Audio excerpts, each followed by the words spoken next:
अब थाली कांड में फंस गई है अरविंद केजरीवाल की पार्टी। दिल्ली विधानसभा में विपक्ष के नेता विजेंद्र गुप्ता का दावा है कि केजरीवाल की पार्टी में 12,000 से 16,000 रुपए तक की थाली मेहमानों को परोसी गई, जिसका भुगतान सरकारी खजाने से किया गया। बीजेपी के इस आरोप पर डिप्टी सीएम मनीष सिसोदिया ने माना कि हजारों रुपए की थाली के बिल की फाइल उनके पास आई थी, लेकिन उन्होंने इसे मंजूर नहीं किया।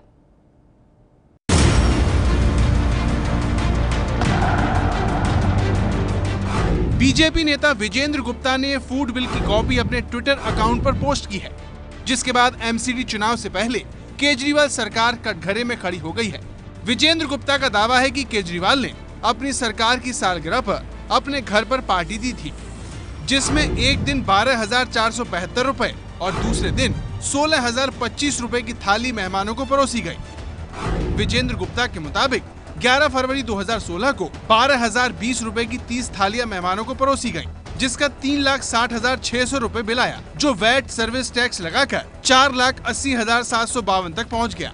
इस तरह एक थाली की कुल कीमत 16,025 रुपए हुई। इसी तरह 12 फरवरी को 9,355 रुपए की 50 थालियां परोसी गईं, जो वैट सर्विस टैक्स लगाकर 6,23,605 रुपए की हुई। अगर दोनों बिलों को जोड़ दिया जाए तो ये 11,04,357 रुपए हो जाता है।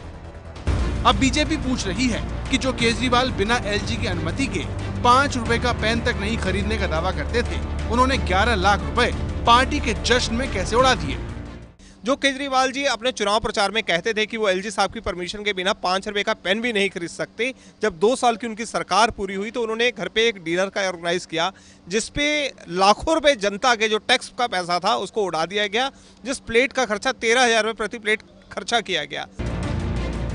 बीजेपी के इन आरोपों का दिल्ली के डिप्टी सीएम मनीष सिसोदिया ने जवाब दिया है। सिसोदिया ये तो मानते हैं कि 13,000 रुपए प्रति थाली वाला बिल उनके पास आया था, लेकिन उनका दावा है कि उन्होंने इसे पास नहीं किया। इसकी फाइल करीब 10 महीने पहले शायद मेरे पास में आई थी, 8-10 महीने पहले, 1 साल पहले, और मैंने उसमें बहुत साफ मना किया था कि इस तरह के भुगतान नहीं किए जा सकते। इस तरह ये बहुत हाई रेटेड बिल हैं, इनकी तो कंपेयर करके जांच कराओ कि कितने का बिल होना चाहिए था, ये कितने का बिल है। मैंने नोट बना के वापस भेजा था। वो फाइल 6 महीने पहले एलजी नजीब जंग साहब थे, तब उन्होंने मंगा के रख ली थी, और तब से अब तक एलजी ऑफिस के ऑफिसर्स के पास में ये फाइल पड़ी हुई थी। एमसीडी चुनाव से ठीक पहले एलजी ऑफिस के ऑफिसर्स ने आधी अधूरी फाइल, सेलेक्टेड फाइल जानबूझ के लीक की है। कोई बड़ी बात नहीं है कि बीजेपी के इशारे पे लीक की हो, आम आदमी पार्टी को बदनाम करने के लिए। सिसोदिया की सफाई से बीजेपी संतुष्ट नहीं है। वो इसे आप सरकार की फिजूल खर्ची का एक और उदाहरण बता रही है। सरकारी नियम के अनुसार कि आप कोई भी सरकारी कार्यक्रम करते हैं 2500 रुपए से ऊपर प्लेट से ऊपर खर्च नहीं कर सकते हैं, और ली मेरिडियन और ताज में भी अगर आप करते हैं तो आपका खर्चा ही 2500 रुपए के आसपास जो सरकारी खर्चा है वो बताया जाता है, लेकिन वो अपने घर पे करते हैं और 13,000 रुपए का बिल बन जाता है। तो मैं ये पूछना चाहता हूँ कि ये वाकई खाने का बिल था जाते हैं कि क्या आपने पहले रेट तय नहीं किए थे कि ये कोई सब्जी की दुकान है, भाजी की दुकान है, कि आपने पहले खाना खा लिया और बाद में रेट तय कर रहे हैं कि नहीं हम 13,000 रुपए पर अलाउड नहीं करेंगे। तो ये केजरीवाल जी झूठ बोल रहे हैं, क्योंकि वो चुनाव में उनके पास कुछ बचा नहीं है और वो एक के बाद एक्सपोज हो रहे हैं। केजरीवाल पहले ही मानहानि केस में जेठमलानी को सरकारी पैसे से 3 करोड़ से ज्यादा की फीस देने के मामले में कटघरे में खड़े हैं। ऐसे में एमसीडी चुनाव से ऐन पहले ये मुद्दा उनकी पार्टी के लिए फजीहत का सबब बन सकता है।